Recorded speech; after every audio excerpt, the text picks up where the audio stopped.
Hey yo guys, Grandy here and welcome to another video. So this is what if Gojo was in My Hero Academia. And before we start, don't forget to leave a like and subscribe. So guys, let's just hop into the intro.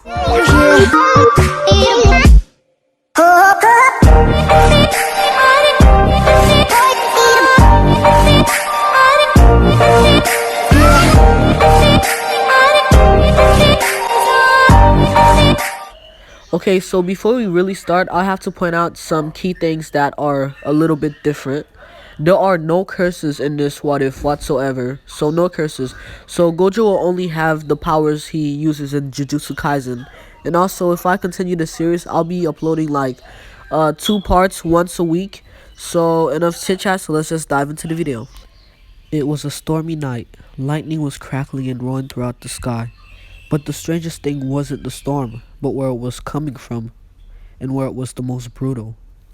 It was way over a small house, and in that house a little baby was just conceived. Its eyes were closed, but the moment it opened its eyes, his parents and the nursemaid were in shock due to the baby's blue perfect eyes. But they totally got over it, thinking it was just a manifestation of his quirk or like a feature of his quirk, and stuff like that. So it was like, okay, then just like maybe he's gonna have a quirk that's related to his eyes. So after that night, the baby was raised regularly, and like something strange about the kid whose name is Gojo was that he was unusually smart and like talented.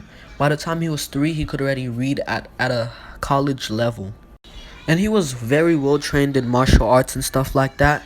So like let's start the story off at when he was 5 years old. So he's in school, right? And a kid named Bakugo was showing off his quirk, saying, "Yeah, I got my quirk." And he asked Gojo what his quirk was. And Gojo said he didn't go to the doctor yet and stuff. So that day, when Gojo went home, he told his mom to take him to the doctor to get his quirk tested out and stuff, right? When Gojo and his mom got to the doctor, they checked his toes to see if it was double jointed. Turns out it was. So let me just explain why it was. I know some of you guys were expecting him to not have a double jointed thing because his eyes aren't like quirks, they're more like curse techniques. But let's just do it this way so it doesn't really cause much confusion. While the doctors were inspecting his quirk to find out what it was, they found out many things like the cause of his eyes being a certain shade of color like perfect blue. They found out that his quirk is basically centered around his eyes, and they see that he could do a lot of impossible and overpowered things. And through their studies, they found out that his quirk had different abilities, such as being able to overpower time and stuff, and making a world of his own, like his own domain. So basically they saw that nothing could touch him if his quirk was activated. So every time something got near him that he didn't want near him, it just slowed down every single time it kept on getting closer and such. So he was basically invulnerable. So after that, the doctors asked the mom if she would like for his quirk to be known and publicized, but the mom said no, and she wouldn't allow him to, be a test subject and stuff like that. So they got home, and after that, they were just, sitting down and stuff, talking over everything. So after learning about his powers, Gojo decided to start wearing something over his eyes so, people couldn't really ask him questions about what his quirk was and if it was like related to his eyes. Or it was probably because to conserve his powers or such like that. But after that day, he was just being cool and stuff, and one day he saw a kid named Deku being bullied by another guy named Baku, the one who had the fire quirk. He stepped in to protect Deku. The Bakugo kid was like, "Oh, get out of my way or else I'll burn you too." And Gojo was like, "I dare you to try." Bakugo was like, "Oh, I don't even know what your quirk is. It's probably something weak." And then he went to punch at Gojo, and he just couldn't reach Gojo. Like it was like something was slowing him down or stopping him. The other kids kept on trying to use their quirks to hit Gojo and stuff, but they just couldn't reach him. They kept on slowing down every time they tried to get at him. Gojo was like, I thought you said you was gonna burn me then, huh? And he told Bakugo to leave Deku alone or else he'll beat him up. So after that incident, Deku and Gojo became best friends. And after learning that Deku was quirkless, and Gojo decided to try and teach Deku martial arts and stuff like that. And they trained every day and stuff like that. And whenever Deku and Bakugo were in fights, Gojo would actually jump in and scare Bakugo away and stuff. And that built Deku's self-confidence a lot and stuff like that.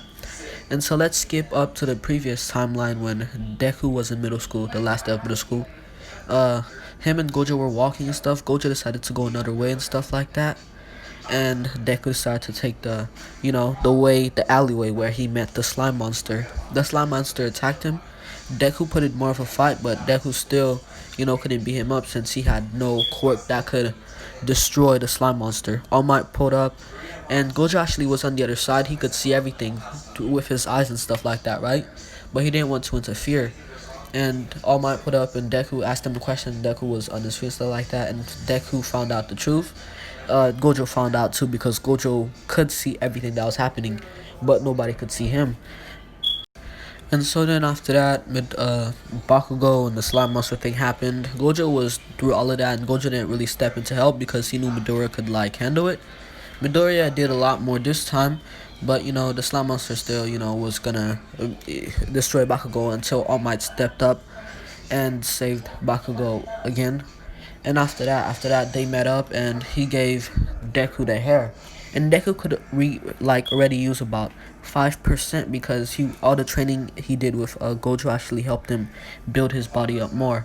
And during that summer, All Might, told Deku to train more, and Deku was training with All Might.